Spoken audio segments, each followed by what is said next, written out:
I think one of the harshest realities about growing up is how normal it becomes to hate most of your life. You work, you recover, you wait for Friday, then Monday comes, and you do it all again.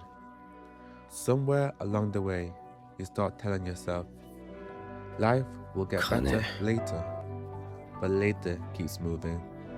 And before you know it, you've forgotten how to enjoy your own life. You become so focused on building a future that you stop living in the present. But what if taking life less seriously actually helps you go further? That's why Luffy and Frieren keep coming back to me. Two completely different people, yet both understood something we seem to forget. This is Best Visions, and today we're talking about remembering to play. I think one of the biggest lies we're told is that growing up means becoming more mature and serious. That responsibility and joy can't exist together. That if you're laughing, you're not working hard enough. If you're playing, you must be wasting time.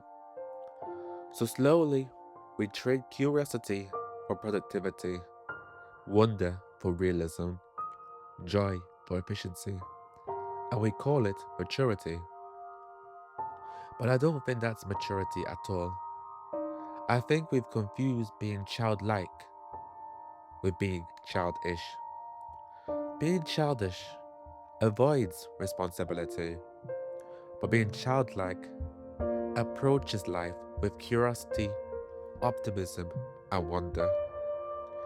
It believes today is worth living, not just tomorrow. The problem isn't that we grew up, it's that somewhere along the way we forgot how to live. You can see it everywhere. The rise of the grind and hustle culture, the obsession with getting ahead. Working hard isn't the problem, discipline isn't the problem. But have you ever thought about what the word grind actually means? It means wearing something down. The question is, what exactly are you wearing away? Your health, relationships, peace, or maybe yourself? We keep telling ourselves, I'll enjoy life after this promotion, after I earn more, after I finally make it. But after never seems to arrive.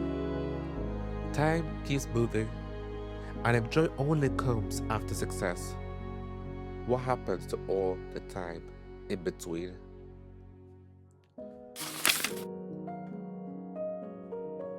That's why I love Luffy so much.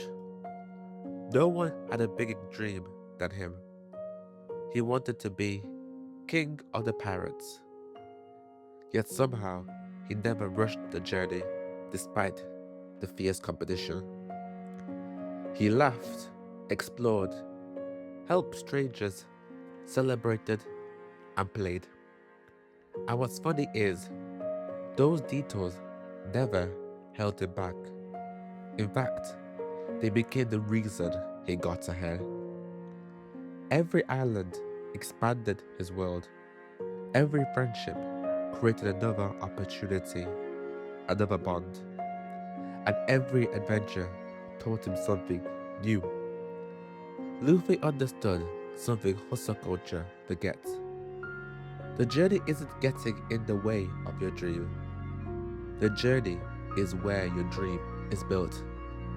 And those who love to play often go the furthest. Frieren taught me the other side of that lesson. Not to chase life harder, but to notice it.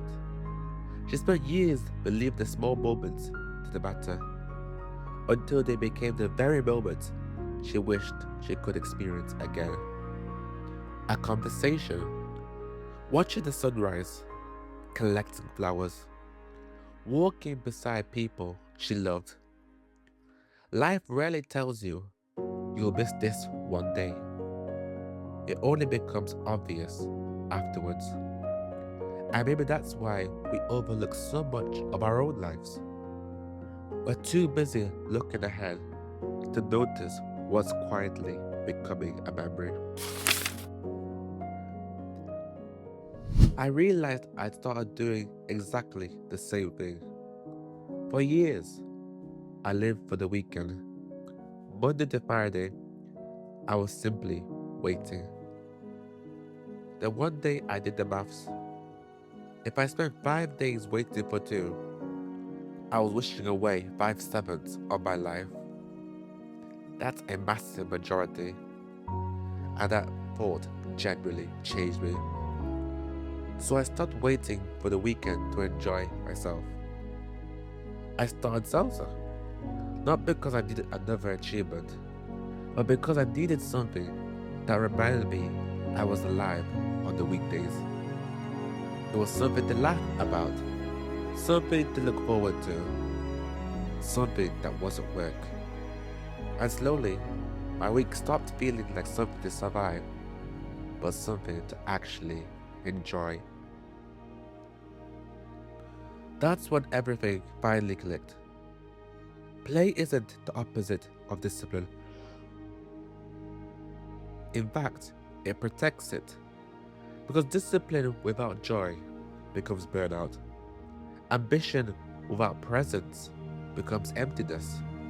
And success without memories becomes surprisingly hollow.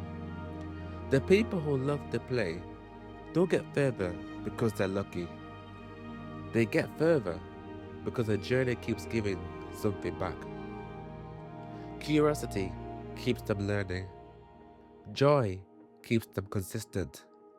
And wonder keeps them moving forward. They don't spend their lives waiting to arrive. They live while they're still pursuing it. Baby growing up was never about becoming more serious or mature. Maybe it was about becoming more responsible without losing the part of ourselves that still finds joy in being alive. So don't become so busy building a life that you forget to live one. So remember to play. Thank you for watching. If this conversation meant something to you, I really appreciate it if you subscribed. And before you go, I want to ask, when do you feel most alive? Maybe it's a hobby, maybe it's the time with people you love. I'd genuinely love to read your answers below. Like, comment and subscribe, and I'll catch you in the next one. Until then, stay blessed.